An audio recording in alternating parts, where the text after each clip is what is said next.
Let's understand something about deer nutrition. You're going to hear a lot of talk out there about protein. Protein is nice, protein is important to deer, but of every study we've ever done, the number one limiting factor of whitetail deer was digestible energy. It was calories. Number two was phosphorus. Number three was protein.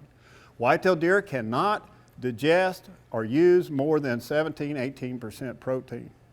So if you're buying a 23% pelleted ration, why? Deer don't have a gallbladder. They can't handle more than 2 or 3% fat. Why would you buy a feed that's got 23% fat in it? What's the deer going to do with it? You're going to hurt his kidneys, you're going to kill him, he's going to excrete it. So there's a whole bunch of hooey-dooey stuff going on out there that doesn't have anything to do with whitetail deer nutrition. But they got pretty bags. Okay? Now, forage, natural forage drives the system. There's nothing for deer to eat right here. This is an old East Texas plantation. It could be the hill country juniper, it could be South Texas brush. There's nothing there. That's poor habitat. This is good deer habitat. How do we keep that kind of stuff going? We got to manage our habitat. We got to disturb it, do something to it all the time. We'll look at some things right quick, then we'll move along. Not graze it. Cows can be the best friend or worst enemy you ever had. Get rid of grass. Deer don't eat grass. But don't get rid of everything. Tear up some things. Roller chopping, clearing trees, whatever you do. To get light to the ground and growing forage and stir up the ground. Planting food plots or feeders, we'll be talking about that. We're going to show you some really neat stuff about food plots and feeders. So first we improve the native forage, then we develop a supplemental feeding program. So let's look at these right now. Deer have 2 stress periods in Texas, everywhere really. One in late summer, right now, and one in late winter. What we want to do is develop a strategy that levels our nutrition off as much as we can to where it's the same 365 days a year. That's no easy task, but it's very doable. This is not good deer habitat, right? We could go in there and mow it, and what will happen?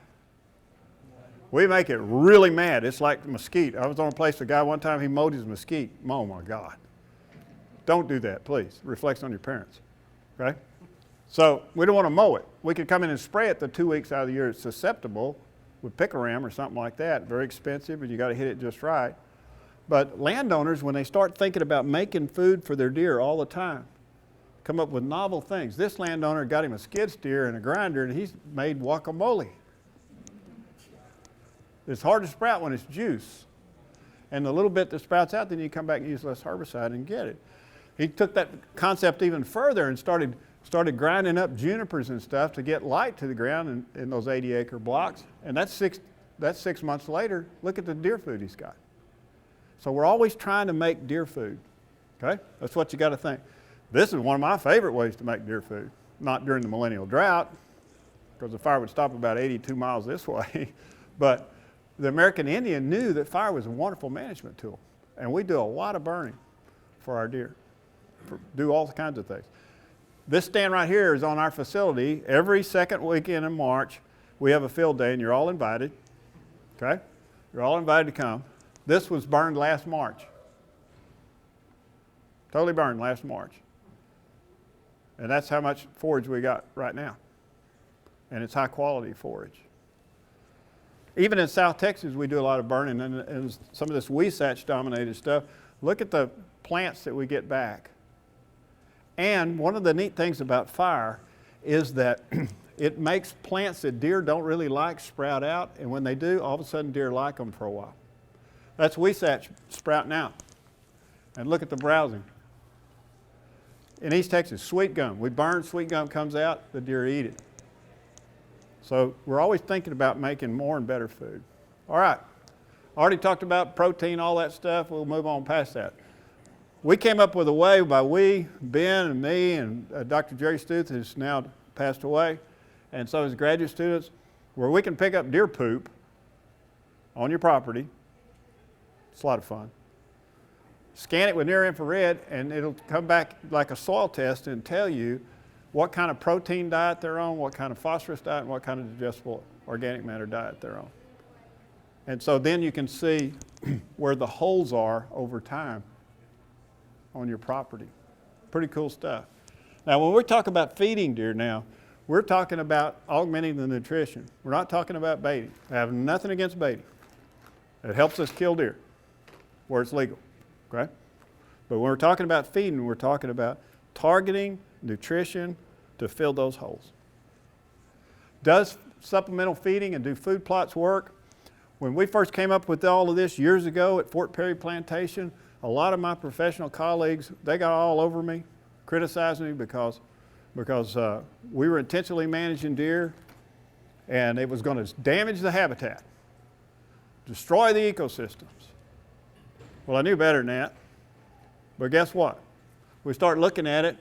Here's a place with, that we doubled fawn recruitment. A place where we only planted 2% of food plots here in eastern Texas.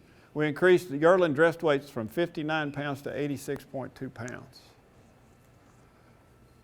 Antler measurements, we increased. Then the world caught up with us.